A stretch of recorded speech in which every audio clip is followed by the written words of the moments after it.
Hi guys, I'm Ashley Miller. I'm here at the Internet 2.0 conference. I have a special guest and award winner. Can you please introduce yourself and tell us a bit about your organization? Sure. My name is Armando Rodriguez, and I'm the founder of a nonprofit called Latino Renaissance. No one else has spelled Renaissance, so I've abbreviated the name to Latino REN, and like Nancy. And so basically, what my organization does is it helps inner city youth to learn artificial intelligence programming or conversational AI. And it does that in order to then later employ them in my for-profit company called CompassionateBot.com. So that's the way the two companies kind of work synergistically, and I think that's part of the reason why I got this award. Nice. So Armando, before we continue in this interview, I noticed you have a lot of accessories on right now. That's right. And the first question I want to ask, what is up with your glasses at this moment? These glasses are actually 99-cent glasses. They're actually a costume prop glasses. And the reason why I'm wearing them is because I like the way they look. And I actually lost my actual glasses. But I find that people that wear glasses can have perfect 20/20 vision and still not see the truth. Wow. See, That's so a nice perspective. like even without the frames, I can still see the truth. You know what I love mean? that. So Armando, speaking of the truth, what inspired you to create your business and what inspired you to go down the path of entrepreneurship? Sure. The inspiration for my company comes from my father. My father was a very humble man. He was basically born in Mexico and then immigrated here to the U.S. Was a farm worker down in central Imperial Valley. Worked at a factory job most of his life. Then started his own business at the very end of his life. He passed when he was 52, and he was diagnosed with cancer. When I went off to my freshman year at Stanford, I found out on my winter break that my father had stage 4 cancer. So I came back and basically helped him to go to all his appointments. He survived until my 27th year. And so because he lived only to 52 years, it sort of made me look at life in a different way. Like, if I were to only live 52 years, how would I live it? Because I think most people tend to live their lives with the expectation that they will live a long life and that they'll save for retirement those things, those dreams, those aspirations that they wanted to do as sort of like wish list, what they call bucket list items. And I decided that I would sort of take my life like a bull by the horns, and that I would take bigger risks. And so I have lost everything a few times. I've literally been homeless. I've slept in my car.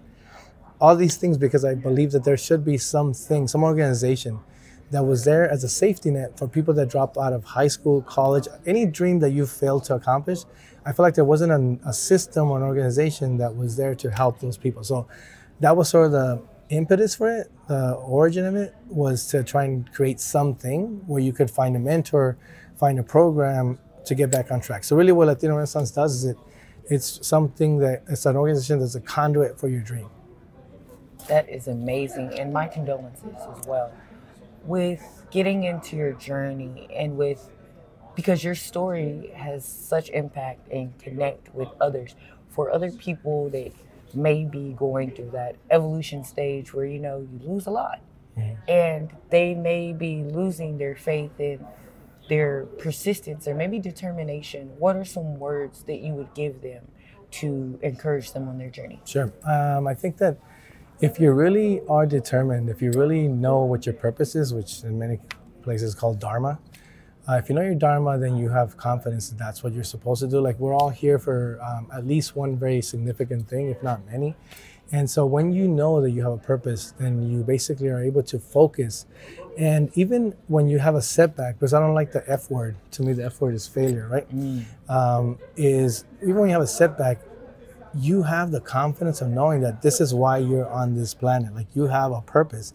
And nothing in this world that's worth having comes easy. Like, if you think that getting to the top of any career, or if you're an artist, you're going to be a singer overnight, that you're never going to struggle, then you don't got it. Yeah. And I think that the universe will teach you that you have to show your persistence and your loyalty to your dream. So if I had to give some advice to anybody that's up there trying to create their own business or trying to fulfill their own dream, it's like, stay loyal, stay persistent, and be a warrior towards your goal. Like, don't let anybody tell you it's not possible. That is amazing, and thank you so much for that. With that being said, coming from the background, whatever your journey was, and having to stay hungry, having to be consistent and show up for yourself, and now showing up for yourself as a business owner and being at this conference, what has your experience been like overall? I find that when you're in a safe space and you're surrounded by people that are all chasing their dreams, it gives you like momentum, right? It gives you like Red Bull gives you wings, right? Like I feel like this conference gives entrepreneurs the ability to express themselves, to share with others. And I think in the wrong audience, I could talk about my dream and I could talk about the things I'm trying to do. And they're like, oh, you're never going to be able to do that. Or that's like, there's like a pessimism that's surrounded a lot of times in the inner city because of people not being educated or not really educated to dream or to chase their dream. And so they're trying to prevent you some pain that they think that they're sparing you by telling you like, I don't think that's going to work. But if you're in the right space with the right people, then you actually flourish, right? Like you start to breathe cleaner and your lungs start to feel bigger because you're around other people that have not only had the same journey, failed, or I don't call it F word, but had setbacks, and you're able to see examples. And the most important thing that I say has changed my life is mentorship. And so if you have someone that you know that you can help, that you can sympathize with, I see your journey, give them the perspective of the end of your journey so that you can see like, oh, I can be that too. Like that person did it, they dreamt like I dreamt, and you know what, they just stayed loyal. Like, and that's the key. That is so amazing. So for the virtual audience that is here in attendance, how could they connect with you online? Any website or social media platforms? Sure. There's a tagline, and people would laugh at me because I say like Latino Renaissance. It's not a business. It is a for-profit business. It's not an organization. It is a formal nonprofit. It's a movement. And if you believe in this movement, then you will basically search for LatinoRen, Latino REN, anywhere on Google or anywhere else, Twitter, Instagram. It is everywhere. There's nobody else associated with LatinoRen. If it's LatinoRen, REN, that's me. Perfect. I love how it's simplified and to the point. Yeah. With that being said, congratulations once again. Thank you for your empowerment and encouraging words.